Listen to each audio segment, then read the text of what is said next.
ഒരൊറ്റ വാളുമേന്താതെ ഒരു സിംഹാസനവും പിടിച്ചടക്കാതെ ലോക ചരിത്രത്തിന്റെ ഗതി മാറ്റിയ ഒരാളുണ്ട്. ഏതൻസിന്റെ തെരുവുകളിൽ നഗ്നപാതരായി നടന്ന് ചോദ്യങ്ങൾ കൊണ്ട് സാമ്രാജ്യങ്ങളെ വിറപ്പിച്ച വിപ്ലവകാരി സോക്രട്ടീസ്. ക്രിസ്തുവിന് മുൻപ് 470 ഒരു ശില്പിയുടെയും മിഡ്വൈഫിന്റെയും മകനായി ജനനം.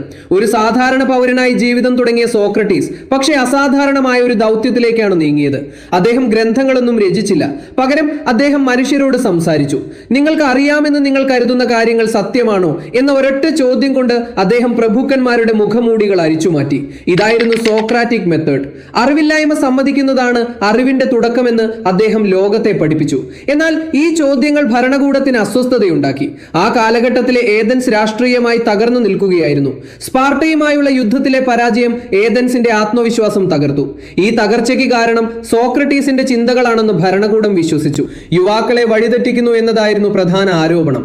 പക്ഷേ യഥാർത്ഥ കാരണം രാഷ്ട്രീയമായിരുന്നു. ജനങ്ങൾ സ്വതന്ത്രമായി ചിന്തിക്കാൻ തുടങ്ങിയാൽ അധികാരം നഷ്ടപ്പെടുമെന്ന ഭയം രാഷ്ട്രീയക്കാരെ വേട്ടയാടി. BC 399 ലോകം കണ്ട ഏറ്റവും വലിയ വിചാരണ. 501 അംഗങ്ങളുള്ള ജൂറിക്ക് മുന്നിൽ സോക്രട്ടീസ് നിന്നു. മാപ്പപേക്ഷിച്ചാൽ ജീവൻ തിരിച്ചു കിട്ടുമായിരുന്നു.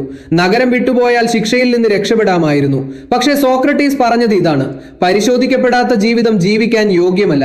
സത്യത്തിന് വേണ്ടി മരിക്കാൻ അദ്ദേഹം തയ്യാറായിരുന്നു. പക്ഷേ നുണകൾക്ക് മുന്നിൽ തലകുനിക്കാൻ അദ്ദേഹം തയ്യാറായില്ല. ഒടുവിൽ വിധി വന്നു: വധശിക്ഷ. ഹെംലോക്ക് എന്ന വിഷം നിറഞ്ഞ പാത്രം ചിരിച്ചുകൊണ്ട് അദ്ദേഹം ഏറ്റുവാങ്ങി. ശിഷ്യന്മാർ കരയുമ്പോഴും അദ്ദേഹം ശാന്തനായിരുന്നു. ആ വിഷം അദ്ദേഹത്തിന്റെ ശരീരത്തെ തളർത്തിയിരിക്കാം, പക്ഷേ അദ്ദേഹത്തിന്റെ ചിന്തകളെ തളർത്താൻ ഒന്നിനും കഴിഞ്ഞില്ല. സോക്രട്ടീസ് മരിച്ചില്ല. പ്ലേറ്റോയിലൂടെയും അരിസ്റ്റോട്ടിലിലൂടെയും പാശ്ചാത്യ ചിന്താധാരകളിലൂടെയും അദ്ദേഹം ഇന്നും ജീവിക്കുന്നു.